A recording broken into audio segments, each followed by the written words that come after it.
On l'a mis dans le JT, j'aimerais qu'on parle rapidement de la nouvelle finition Esprit Alpine qui vient remplacer le badge RS Line chez Renault. Il faut se rappeler, et c'est important, que Renault Sport c'est terminé. C'est Alpine qui devient la division sportive du groupe Renault et Renault Sport a été mis à la poubelle. Ça on était au courant, on a essayé de faire notre deuil et même si Renault Sport ne lui a prêté aucun hommage avant de la mettre de côté, on leur en veut un petit peu, il faut passer à autre chose car une entreprise doit faire des choix.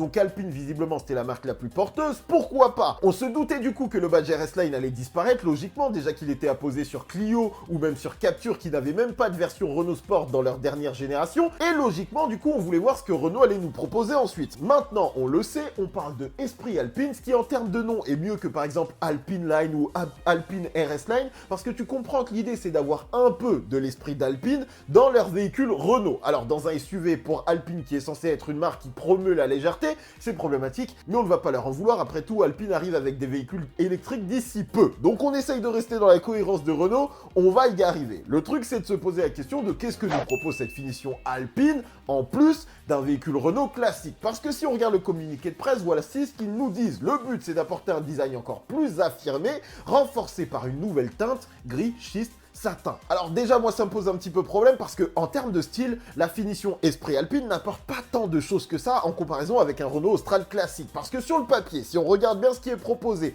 on a les fameuses jantes 20 pouces Daytona qui au final sont les mêmes que sur une version Renault Arcana RS Line. Le seul truc, c'est qu'elles sont badgées Alpine. Sur la calandre, il y a la petite lame autour du logo Renault qui est en gris satin. On a quelques éléments qui passent en noir comme les barres de toit, les contours de vitres. Vraiment des petits détails de style qui ne font pas la différence. On pourrait se dire qu'avec la finition Esprit Alpine, la lame serait spécifique et que du coup, il faudrait prendre cette finition-là pour avoir le droit à la lame, mais en réalité, non, vous pouvez l'avoir sur un Renault Austral classique en finition haute. Du coup, t'es là et tu te dis, mais sur le style extérieur, quel est l'intérêt de cette finition? Oui, bonjour, c'est Renault. Juste pour vous dire que du coup, sur la version Esprit Alpine, la lame, elle est en grise. Elle est pas en couleur comme sur les versions classiques. Du coup, c'est pas tout à fait pareil. Voilà, je voulais vous faire la précision. C'est important, c'est la différence. Et du coup, on regarde un petit peu ce qu'ils nous proposent à l'intérieur parce que de ce côté-là, c'est pas si mal fait. Il y a vraiment pas mal de choses. C'est-à-dire que déjà, on a un volant spécifique avec des inserts carbone, des petites surpiqûres bleu, blanc, rouge qui font du bien, ça c'est cool. Dans les contreportes et le tableau de bord, on a également des inserts en Alcantara et surpiqûre bleue, franchement qui ont de la gueule, ça, le rendu est top. Ils en ont mis un petit peu partout dans le tableau de bord et ça fait du bien. On a des ceintures spécifiques avec un liseré bleu, c'est cool. On a des tapis de sol brodés Alpine et même dans un véhicule RS Line, ils allaient pas aussi loin. Les sièges sont spécifiques avec un tissu moitié Alcantara surpiqué bleu et également un tissu simili-carbone dans le rendu qui est pas mal du tout. Surtout que les sièges sont confortables, l'appui-tête est brodé Alpine, vraiment ils ont poussé le délire loin. Il faut même noter que les seuils de porte sont badgés Alpine, pas Esprit Alpine ou Alpine Line ou je ne sais quoi. Vraiment, on aurait dit qu'à l'intérieur, ils essayaient de vous vendre le truc comme si c'était un véritable véhicule Alpine. Et j'ai failli oublier, on a un pédalier alu, on a le petit drapeau français sur les sièges et également on a le badge Alpine qui est dans les animations d'écran lorsque vous démarrez le véhicule. C'est important, c'est du code informatique, mais essayons d'aller dans leur sens et de dire qu'ils ont fait un petit effort. Mais vraiment, quand on se pose dans le véhicule, pour le coup, l'Esprit Alpine, il a une vraie différenciation avec un intérieur de Renault Austral classique, et ça, plus ou moins, c'est un bon point. Le truc, c'est que déjà, moi, je trouve que cette finition Esprit Alpine, qu'ils viennent la poser sur un SUV qui, sur le style, est pas très novateur, qui en plus n'apporte pas d'éléments différenciants avec un Renault Austral classique, si ce n'est des petites touches d'esthétique, c'est problématique. Limite, un Renault Arcana RS Line sur le style extérieur avec un Arcana classique, tu sens véritablement la différence. Là, il y en a pas, et du coup, tu te dis, quel est l'intérêt de la finition? On se pose la question, Renault! Et c'est bien ce qui me pose problème, c'est que déjà, arriver avec cette finition sur un SUV qui, en termes de style, n'est pas très novateur, je suis un petit peu mi-figue, mi-raisin. Limite, il me l'aurait vendu sur Meganitech avec un pare-choc spécifique, j'aurais dit pourquoi pas. De toute façon, Alpine arrive avec un véhicule électrique dans quelques temps, donc préparer le terrain d'une certaine manière avec une finition qui apporte du style extérieur en plus et également du style intérieur, je suis preneur. Là, ils le foutent sur un SUV et limite, j'ai l'impression que ça a été fait en cours de vie, voire sur la fin du projet, ce qui explique que sur le style extérieur, t'es pas grand-chose et qu'à l'intérieur, ils ont eu plus de possibilités parce que c'est plus simple à modifier et apporter des nouveautés.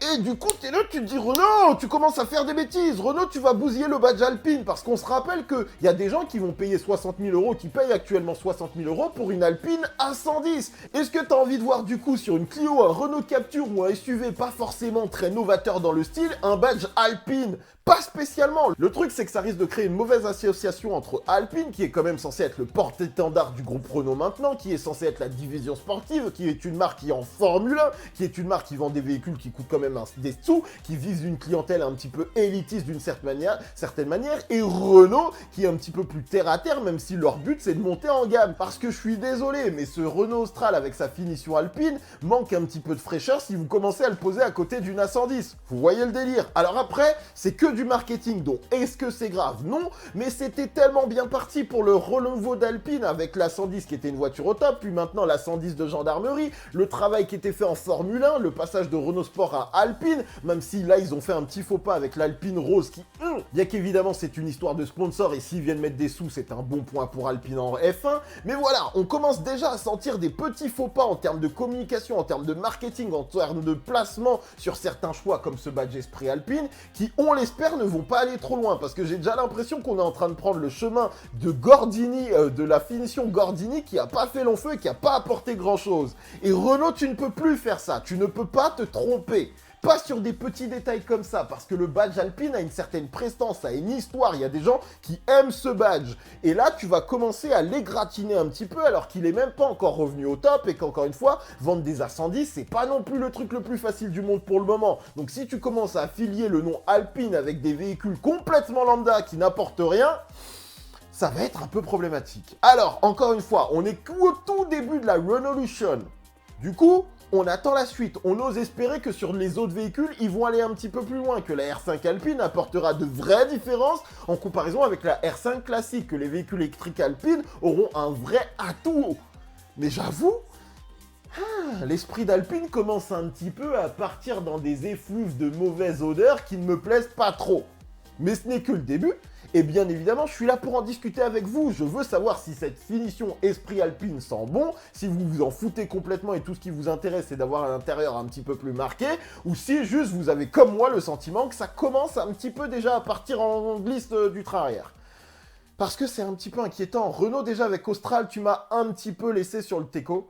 Ne me perds pas trop. S'il te plaît, reprends-moi, apporte-moi de la fraîcheur, apporte-moi de la nouveauté et fais de ce badge quelque chose de beau à observer. Parce que l'Alpine A110, le travail qui était fait avec Alpine jusqu'à présent, était assez cool.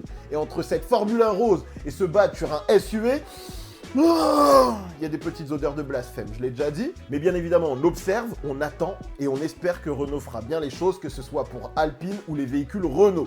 On ne veut que du positif et vraiment, en tant que fan de la marque d'une certaine manière, on attend que de bonnes choses et on croise tous les doigts de la main en espérant que vous ne nous décevriez pas. J'ai failli pas réussir à le dire, mais les amis, fin de JT. J'espère que vous m'avez suivi dans cette petite réflexion autour de l'esprit Alpine. L'esprit d'Alpine, ne le gâchez pas s'il vous plaît. Les amis, à très bientôt. Vous savez ce que vous avez à faire pour montrer votre soutien. Je vous fais des gros bisous. On se voit dans pas longtemps.